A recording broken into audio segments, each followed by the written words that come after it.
Hello friends, welcome to my channel. दोस्तों, आज के इस वीडियो में हम बात करने जा रहे हैं बाल विकास के इंपॉर्टेंट टॉप 25 क्वेश्चन के बारे में। ये क्वेश्चन आपके UP TET, UP super TET और खास तौर पर रीट के लेवल 1, लेवल 2 और सी टेट और एमपी टेट जैसे महत्वपूर्ण एग्जाम के लिए काफ़ी ज़्यादा इंपॉर्टेंट है। खास तौर पर अगर आप रीट एग्जाम की प्रिपरेशन कर रहे हैं या आप यूपी सुपर टेट एग्जाम की प्रिपरेशन कर रहे हैं, उनकी दृष्टि से यह क्वेश्चन आपके लिए काफ़ी ज़्यादा हेल्पफुल होने वाले हैं। तो वीडियो को आप पूरा देखिएगा। ये वो क्वेश्चन है जो आपके प्रीवियस ईयर में अलग अलग टेट एग्जाम में पूछे गए हैं, जिनकी संभावना काफ़ी ज़्यादा आने की भी है। तो चलिए दोस्तों, आज की इस क्वेश्चन सीरीज को स्टार्ट करते हैं। पहला क्वेश्चन है, बालक विकास का जीन पियाजे के सिद्धांत का आधार है। तो क्या आधार है? तो यहाँ पर ऑप्शन है मनोविश्लेषण विकास, नैतिक विकास, मनोसामाजिक विकास, संज्ञानात्मक विकास। तो ध्यान रखना है, इसका राइट आंसर है आपका यहाँ पर क्या? संज्ञानात्मक विकास। अगला क्वेश्चन है, उत्तर बाल्यावस्था में बालक भौतिक वस्तुओं के किस आवश्यक तत्व में परिवर्तन समझने लगता है? ऑप्शन है द्रव्यमान, द्रव्यमान और संख्या, संख्या, द्रव्यमान, संख्या और क्षेत्र संख्या। तो दोस्तों, इसका राइट आंसर है आपका द्रव्यमान, संख्या और क्षेत्र। उत्तर बाल्यावस्था में बालक भौतिक वस्तुओं के द्रव्यमान, संख्या और क्षेत्र जैसे तत्वों में परिवर्तन समझने लगता है। यह आपको ध्यान रखना है। इसके अलावा यहाँ पर विकास के परिप्रेक्ष्य में समय के साथ होने वाले परिवर्तनों में निम्न में क्या शामिल है? ऑप्शन है रूप, दर, अनुक्रम, ये सभी। तो विकास के परिप्रेक्ष्य में समय के साथ होने वाले परिवर्तनों में आपके रूप भी शामिल है, दर भी शामिल है और आपका अनुक्रम भी शामिल है। तो right answer option number D हो जाएगा। बहुत ही ज़्यादा इंपॉर्टेंट है अनुक्रम।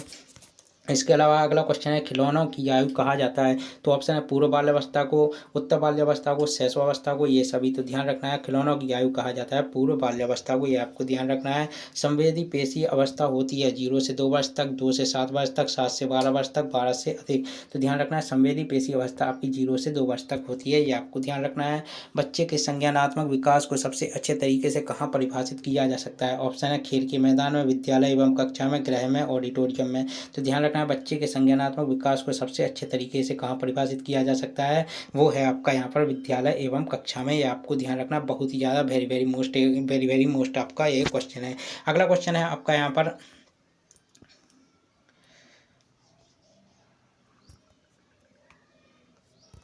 अगला क्वेश्चन है आपका यहाँ पर, निम्न में से कौन पियाजे के अनुसार बौद्धिक विकास का निर्धारक तत्व नहीं है? ऑप्शन है सामाजिक संचरण, अनुभव, संतुलीकरण, इसके अलावा इनमें से कोई नहीं। तो यहाँ पर पूछा गया कौन पियाजे के अनुसार बौद्धिक विकास का निर्धारक तत्व नहीं है, ये आपको बताना है। तो नहीं है, कौन सा नहीं है? तो वह है आपका सामाजिक संचरण। ये आपको ध्यान रखना है। अगला क्वेश्चन है, विकास कभी न समाप्त होने वाली प्रक्रिया है, यह विचार किससे संबंधित है? तो बहुत ही सिंपल क्वेश्चन है, अंतः संबंध का सिद्धांत, निरंतरता का सिद्धांत, एकीकरण का सिद्धांत, अंतः क्रिया का सिद्धांत। तो इसका राइट आंसर है निरंतरता का सिद्धांत। ये आपको ध्यान रखना है। बच्चों में बौद्धिक विकास की 4 विशिष्ट अवस्थाओं की पहचान की गई है, किसके द्वारा की गई है? तो यहाँ पर ऑप्शन है कोहलबर्ग द्वारा, एरिक्सन द्वारा, स्किनर द्वारा, पियाजे के द्वारा। तो ध्यान रखना है, पियाजे के द्वारा आपकी ये की गई है। मानवीय मूल्यों जो प्रकृति में सार्वत्रिक हैं, इसके विकास का अर्थ है। तो आपको बताना है, मानवीय मूल्यों जो प्रकृति में सार्वत्रिक हैं, इसके विकास का अर्थ है। ऑप्शन है मतारोपण, अंगीकरण, अनुकरण और अभिव्यक्ति। तो इसका राइट आंसर है अभिव्यक्ति। ये आपको ध्यान रखना है। अगला क्वेश्चन है, जब एक विद्यार्थी असफल होता है तो समझा जाता है कि पद्धति असफल है, शिक्षक असफल है, पाठ्यपुस्तकें असफल है, यह वैयक्तिक असफलता है। तो ध्यान रखना है, वैयक्तिक असफलता। अगला क्वेश्चन है आपका यहाँ पर, मैकडूगल के अनुसार मूल प्रवृत्ति जिज्ञासा का संबंध कौन संवेग से है? तो मैकडूगल के अनुसार मूल प्रवृत्ति जिज्ञासा का संबंध कौन संवेग से है? तो यहाँ पर ऑप्शन है भय, घृणा, आश्चर्य और भूख। तो ध्यान रखना है, आश्चर्य से है। ये आपको ध्यान रखना है।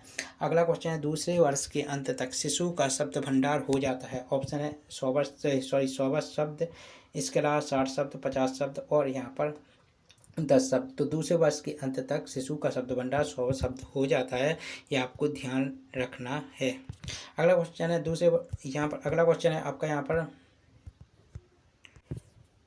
निम्नलिखित में से कौन सा असतत चर का उदाहरण नहीं है? ध्यान रखना, क्वेश्चन आप समझना, असतत चर का उदाहरण इनमें से कौन सा नहीं है? तो यहाँ पर ऑप्शन है आयु, लिंग, वैवाहिक, इसके अलावा आवासीय स्थान। तो इसका राइट आंसर है आयु। ये आपको ध्यान रखना है, आयु आपके असतत चर का उदाहरण नहीं है। अगला क्वेश्चन है, आत्मसम्मान की अभावना का लक्षण कौन सी अवस्था प्रकट करती है? ये आपको बताना है। तो आत्मसम्मान की भावना का लक्षण यहाँ पर कौन सी अवस्था प्रकट करती है? ऑप्शन है बाल्यावस्था, किशोरावस्था, शैशवावस्था, प्रौढ़ावस्था। तो इसका राइट आंसर है किशोरावस्था। ये आपको ध्यान रखना है। बालक में तर्क की क्षमता विकसित करने के लिए आप क्या करेंगे? सूचना खोजी प्रश्न पूछेंगे, इसके अलावा प्रस्तुत पाठ पर पुनरावृत्ति के प्रश्न पूछेंगे, संदर्भ बदलते हुए प्रश्न पूछेंगे, संदर्भ बदलते हुए प्रश्न पूछेंगे, एक है आपका पूर्व ज्ञान पर प्रश्न पूछेंगे। तो राइट आंसर है संदर्भ बदलते हुए प्रश्न पूछेंगे, ये आपका राइट आंसर होगा। मनोविज्ञान में सामाजिक विकास से क्या अभिप्राय है? ऑप्शन है समाज में प्रतिष्ठित स्थान बनाना, दूसरों के साथ अच्छे संबंधों का विकास, सामाजिक समूह बनाना, उपरोक्त सभी। तो इसका राइट आंसर है उपरोक्त सभी। ये तीनों आपके क्या मनोविज्ञान में सामाजिक विकास से इम्पोर्टेंट कड़ी हैं। तो दोस्तों ध्यान रखना है आपको, ये तीनों आपका यहाँ पर उपरोक्त सभी यहाँ पर आपका राइट आंसर हो जाएगा। अगला क्वेश्चन है छात्र का वह सोपान जबकि यह सर्वाधिक रूप से संवेगों से घिरा रहता है। यहाँ पर आपका ऑप्शन है शैशवावस्था, बाल्यकाल, प्रौढ़ावस्था, इसके अलावा किशोरावस्था। तो दोस्तों छात्र का वह सोपान जबकि यह सर्वाधिक रूप से संवेगों से घिरा रहता है, तो यह आपका यह आपकी कौन सी अवस्था होती है? तो ध्यान रखना है यह होती है किशोरावस्था, ये आपको ध्यान रखना है। इसके अलावा अगला क्वेश्चन है बालकों का सर्वाधिक उचित काल कौन सा होता है जब वे विस्फोट और तनाव में होते हैं? तो ऑप्शन है किशोरावस्था, बाल्यावस्था, शैशवावस्था, प्रौढ़ावस्था।